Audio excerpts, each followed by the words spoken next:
Olá, meus cumprimentos a todos, Deus abençoe. Aqui estamos nós para gravar mais um vídeo. Parece que foi ontem que a gente começou o estudo desse livro, Jesus e Atualidade, uma psicografia do Divaldo Pereira Franco, pelo espírito Joana de Ângeles. Esse livro faz parte da série psicológica da Joana, é o primeiro livro da série psicológica. E nós estamos no capítulo 18, que tem como título Jesus e Sofrimentos. Então só faltam três capítulos para a gente finalizar esse livro. E aí vamos ver o que a gente vai fazer na sequência, que eu não tenho a menor ideia, ou melhor, eu tenho uma ideia, mas não sei se é o que o grupo pretende. Então quero ouvir de vocês que tipo de continuidade nós vamos dar, né, do nosso estudo. Bom, aí o que a Joana vai falar sobre Jesus e sofrimentos? Então ela começa dizendo que quando Jesus era procurado pelas pessoas enfermas, a primeira coisa que ele perguntava era o seguinte: você quer ser curado? E a segunda pergunta: você acredita que possa ser curado? Porque são duas questões muito importantes. A primeira, eu quero de verdade. E olha como essa pergunta a gente pode observar até mesmo no nosso cotidiano. Quantas vezes a gente percebe que a gente vai ao médico, o médico dá o medicamento, mas a gente não toma o medicamento direito? O que quer dizer isso? Pode significar muitas coisas, mas pode significar que na verdade, eu não quero me curar, porque eu não lanço mão daquilo que pode me ajudar.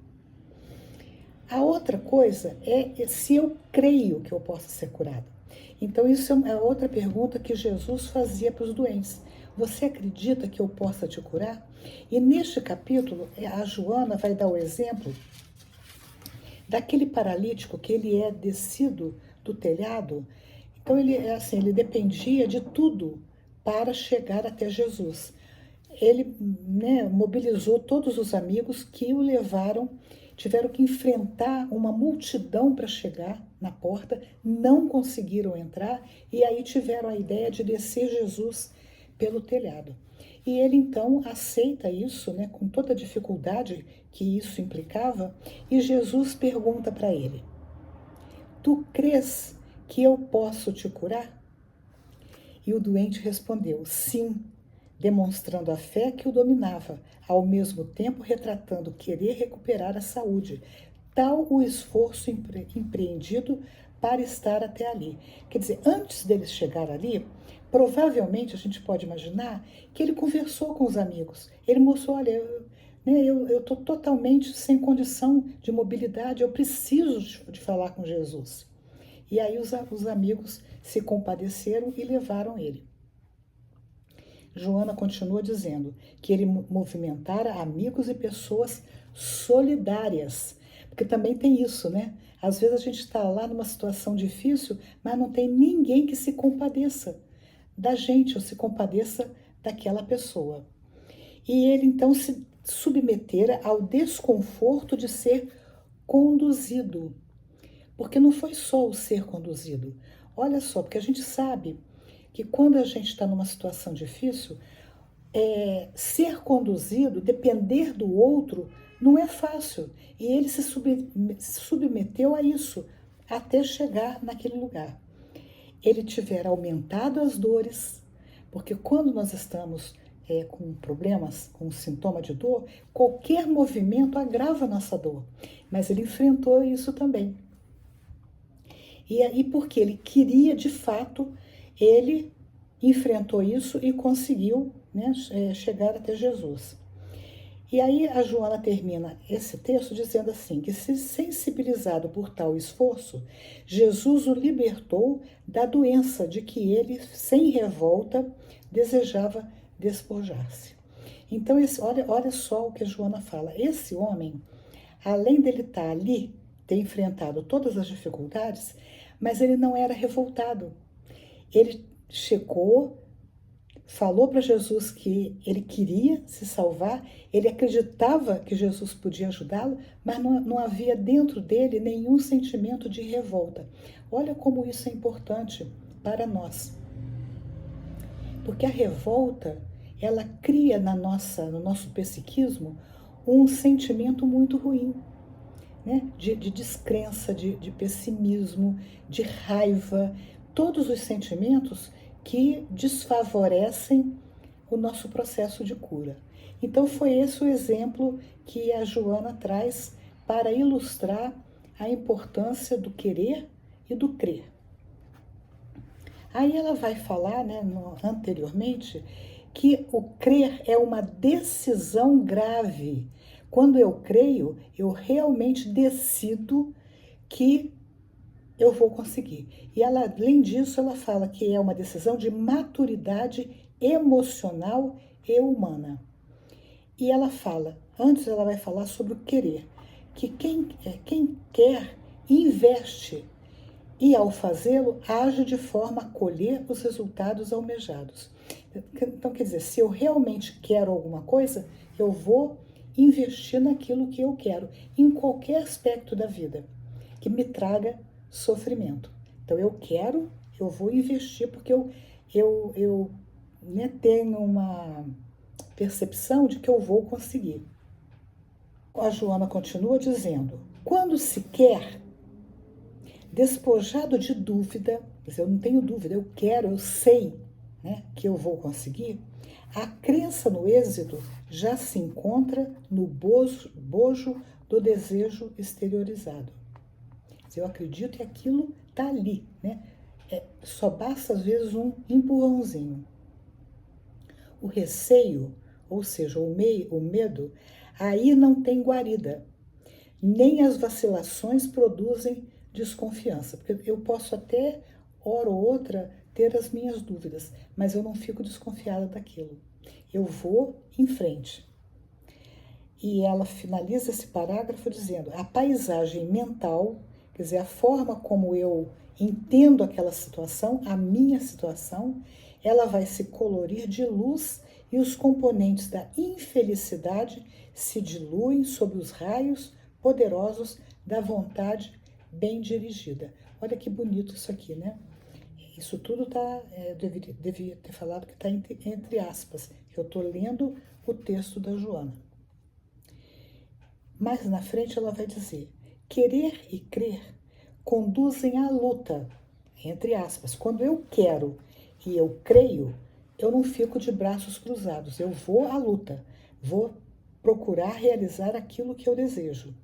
E é mediante a decisão de sair da furna sombria para o campo do êxito.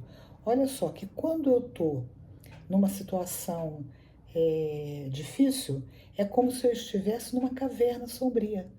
Tudo é escuro na minha vida, mas quando eu creio e quero, é como se aquele meu mundo se iluminasse e eu vou procurar resolver aquela minha situação.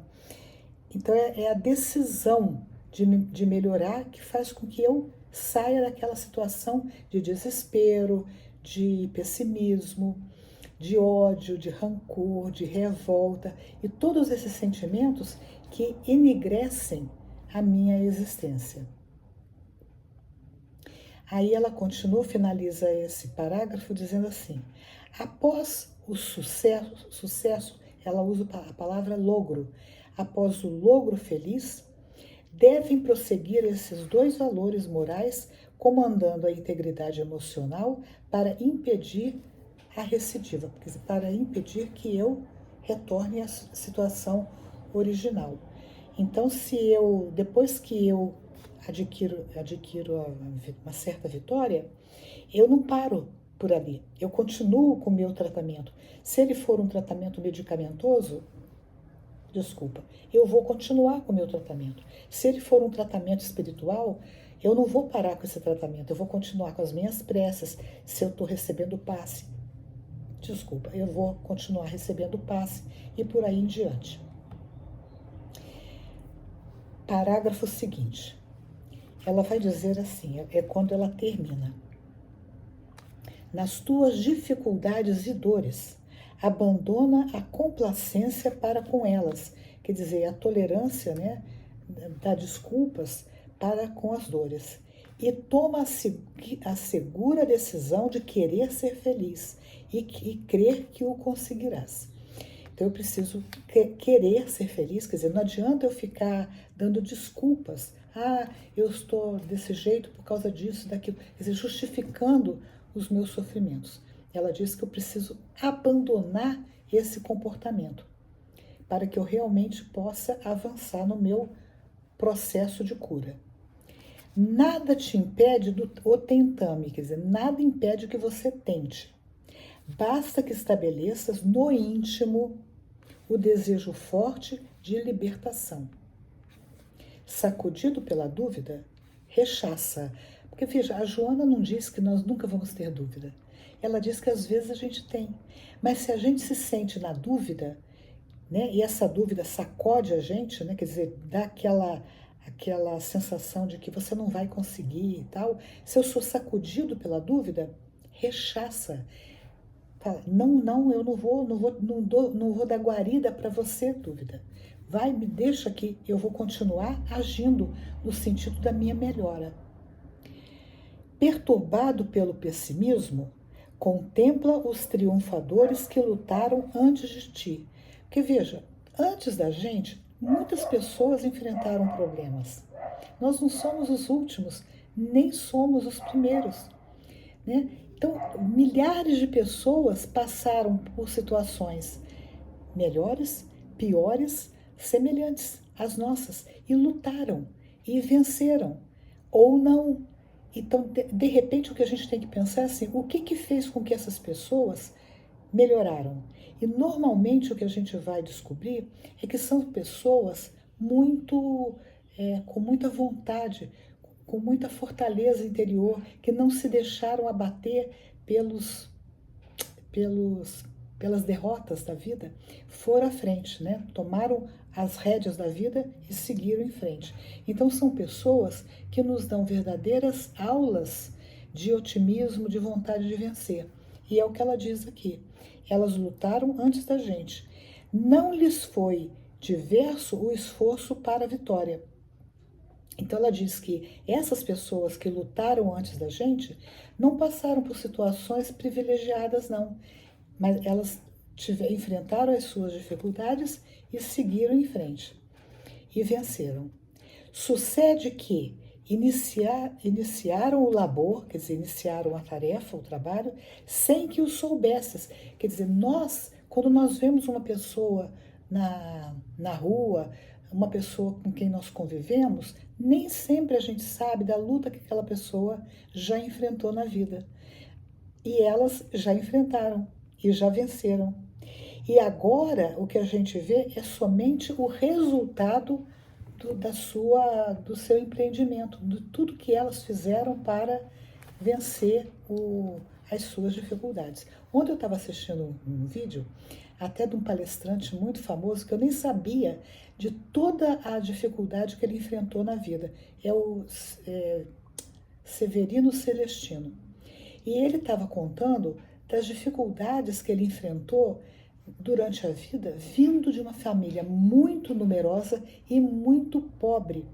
E o quanto que ele teve que lutar para realizar o sonho dele de estudar e de ser alguém, né, na vida. Eu coloco assim entre aspas, gente, porque alguém nós sempre somos. Mas ele queria ser mais, ele queria estudar. Ele não estava satisfeito com o fato dele ter só um curso primário. E ele, então, foi trabalhar numa casa de família, onde ele fazia de tudo, todos os serviços daquela casa ele fazia. Ele lavava, passava, cozinhava, fazia de tudo, porque era a condição para ele frequentar a escola. E venceu. Então, quando a gente vê, estou contando essa história, porque quando eu ouvi o Severino contando a história dele, e que tem várias passagens maravilhosas, inclusive dele com o Chico Xavier, a gente não imagina. Ele passou por tudo isso, enfrentou tudo isso, viveu no Nordeste, uma região de seca terrível, né? E acabou se formando em odontologia e trabalha, ou pelo menos trabalhava em odontologia até aquele momento que ele gravou o vídeo. E ele contou também histórias assim emocionantes a respeito do Chico Xavier. Então, veja, quando a gente vê um celestino contando essa história, a gente não imagina o que foi a vida dele lá na infância. A gente acha que ele sempre foi dentista, mas não, ele teve que lutar muito até conseguir entrar na faculdade, até conseguir vencer todos os obstáculos, e foram muitos, que eu não vou entrar aqui em nenhum pormenor, mas foram muitos obstáculos para conseguir se formar. E o Chico Xavier é a mesma coisa, né, gente? Assim, como quando a gente vê o Chico produzindo as obras, inúmeras, centenas de obras que ele produziu, a gente pensa que é fácil, né? Mas quantas noites, não foram poucas, mal dormidas, e ele trabalhou até não aguentar mais, velhinho, que mal conseguia caminhar, precisava de 2 pessoas para colocá-lo na cama. E quando a gente vê uma pessoa como o Chico, a gente pensa que a vida dele deve ter sido muito fácil, e não foi, né? Não é. E nós precisamos, então, crer e querer, saber que Jesus está do nosso lado e que em qualquer situação ele vai nos ajudar. Nem sempre da forma como a gente quer, mas da forma que a gente precisa. Porque muitas vezes o nosso sofrimento vai servir de exemplo para pessoas que têm uma vida super tranquila, super fácil, e que nem assim elas se encontram felizes, elas se sentem felizes. Então é muito importante que a gente perceba por que é que eu estou aqui na Terra, por que é que eu passo pelo que eu passo, por que é que eu tenho as dificuldades que eu tenho. E quando eu vou elaborando essas ideias na minha cabeça, eu vou também adquirindo um entendimento melhor sobre a vida. A minha mãe sempre dizia assim: vocês não estão aqui na Terra a Terra não é um parquinho de diversão. A Terra é um espaço onde vocês estão aqui para se desenvolverem, para aprenderem tudo, o máximo que vocês puderem, para se tornarem pessoas melhores.